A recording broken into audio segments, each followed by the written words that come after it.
Better চ্যানেলে আমি তোমাদেরকে ওয়েলকাম জানাচ্ছি।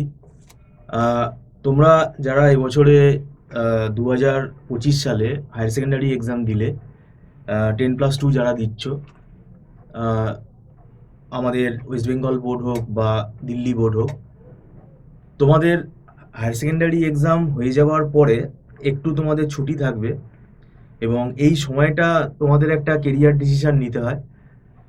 এখন ব্যাপারটা হচ্ছে, তোমরা নিজেরা এখন হয়তো অনেকে ডিসিশন নিয়েও রেখেছো আহ, যে প্রফেশনাল কোর্সের দিকে কিন্তু আমাদের একটা ঝোঁক বাড়ছে। প্রফেশনাল কোর্স বলতে আমাদের আন্ডার গ্র্যাজুয়েট কোর্সের মধ্যে এখন অনেক প্রফেশনাল কোর্স এসে গেছে।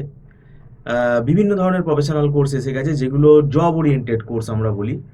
আমাদের একটা আন্ডার গ্র্যাজুয়েট ডিগ্রিও হবে এবং সেটার বেসিসে আমরা একটা জবও পাবো। এর মধ্যে যেগুলো খুব পপুলার সেটা হচ্ছে বিবিএ, বিসিএ, এছাড়া অপটোমেট্রির ওপরেও কিন্তু এখন খুব ডিমান্ড চলছে। তো এছাড়া আরও ব্রাঞ্চ আছে, একটা হোটেল ম্যানেজমেন্ট তো একটা আলাদা ব্রাঞ্চ আছেই, বিএইচএম যেটা আমরা বলি। তো ফার্মেসি আছে। তো এরকম অনেক কিন্তু আন্ডার গ্র্যাজুয়েট কোর্স আসছে। আজকে আমি স্পেসিফিক্যালি বলতে চাইছি বিসিএ কোর্সটা নিয়ে। এই বিসিএ কোর্সের ডিমান্ড এখন দেখো খুব বেশি। তার কারণ হচ্ছে, কারণ এখন আমাদের ডিজিটাল ইন্ডিয়া এই মিশন চলছে। এখন একটা জিনিস তোমাদের ভাবতে হবে যে বিভিন্ন সেক্টর, বিভিন্ন ইন্ডাস্ট্রিতে কিন্তু একটা আইটি সেল থাকবেই, আইটি ডিপার্টমেন্ট থাকবেই।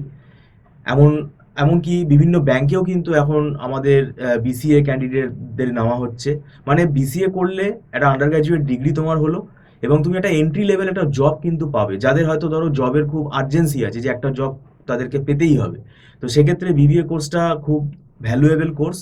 এবং এখন যেহেতু এটা 4 বছরের হয়ে গেছে, তো 4 বছর হওয়ার জন্য এখানে অনেক নতুন সাবজেক্ট এসছে যেগুলো খুব রিলেভেন্ট। এখনকার যে লেটেস্ট টেকনোলজির ওপরে সাবজেক্টগুলো সেগুলো রয়েছে। এবং বিবিএ কোর্স করার পর তুমি বিভিন্ন বিসিএ কোর্স করার পর তুমি বিভিন্ন কম্পিটিটিভ এক্সামগুলো তুমি বসতে পারো, বিভিন্ন চাকরির পরীক্ষাগুলোতেও বসতে পারো, গভর্নমেন্ট এক্সামেও বসতে পারো। বিভিন্ন ব্যাংকের পরীক্ষা হয়, প্রাইভেট ব্যাংকের কথা আমি বলছি। প্রাইভেট ব্যাংকের জব ওপেনিং অনেক থাকে। তাদের বিভিন্ন টেক সাপোর্ট বলো, বিভিন্ন ডেটা অপারেশনসের ওপর বলো, ডেটা প্রসেসিংয়ের ওপর বলো, একটা এন্ট্রি লেভেল জব কিন্তু বিসিএ পাস করে তুমি কিন্তু করতে পারো এবং যেটা তোমার এক্সপিরিয়েন্সটা কিন্তু অ্যাড হবে। পরবর্তীকালে তুমি কিন্তু এমসিএ করার তোমার সুযোগ কিন্তু থাকছে। যদিও এমসিএ করতে গেলে তোমাদের ওয়েস্ট বেঙ্গল জেকা এক্সামটা দিতে হয়। এখন বিবিএর যে 4 বছর সিলেবাস, এখানে দেখবে আমাদের নাম্বার অফ পেপার অনেক বেড়ে গেছে। সেটা ভয়ের কিছু নেই, কেননা সেগুলো সবই দরকার, প্রয়োজনীয় এবং রিলেভেন্ট এখনকার টেকনোলজি অনুযায়ী। শুধু তোমাদের যেটা করতে হবে যে সিলেবাসটা এখন থেকেই ফলো করো এবং দেখবে ফার্স্ট সেমেস্টারের পরীক্ষা দেখতে দেখতে চলে আসবে, অ্যাডমিশন প্রসেস একটা না একটা সময় হয়ে যাবে। তখন কলেজ যখন খুলবে, কলেজ খোলার পর তোমাদের উপর একটা প্রেশার এসে যাবে। দেখবে টাইম টু টাইম তোমাদেরকে অ্যাসাইনমেন্ট দিতে হচ্ছে, টাইম টু টাইম বিভিন্ন সেমিনার হচ্ছে, কলেজ থেকে বাড়ি আসতে দেরি হচ্ছে। তারপরে এইসব করতে করতে দেখবে কিন্তু তোমার ফার্স্ট সেমেস্টারের পরীক্ষা চলে আসবে। আর এবছর কিন্তু আমাদের পুজো তাড়াতাড়ি। তো সেই জন্য কিন্তু এখন থেকেই তোমরা, আমি বলবো হায়ার সেকেন্ডারি হয়ে গেছে, যদি হয়ে যায়, মানে হওয়ার পর কিছুদিন তোমরা একটু ছুটি কাটাও। তারপরে কিন্তু আমি বলবো, যদি মনস্থির করে নাও যে না আমরা বিসিএই পড়বো, তাহলে বিসিএ এর যে ফার্স্ট সেমেস্টারের পড়াটা সেটা তোমরা স্টার্ট করে দাও। আর আমরা এখানে পুরো থ্রু আউট, মানে 4 বছরের পুরো কোর্সটাই আমরা এখানে সেমেস্টার টিউশন প্রোভাইড করি।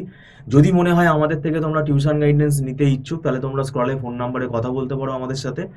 আর এখানে আমরা বিভিন্ন নোটস প্রোভাইড করি, সাজেশন প্রোভাইড করি। কেন বইয়ের লেখার পাশাপাশি কিন্তু আমাদের যে হ্যান্ড রিটেন নোটস, সেটা কিন্তু খুব হেল্পফুল। শুধু বইয়ের লেখা পড়ে তুমি কিন্তু কিছু করতে পারবে না, সেটা স্টুডেন্টদেরকে বুঝতেও অসুবিধা হতে পারে। তো যাই হোক, এটা আমরা কাউকে ফোর্স করি না, এটা স্টুডেন্টের নিজেদের ব্যক্তিগত ব্যাপার।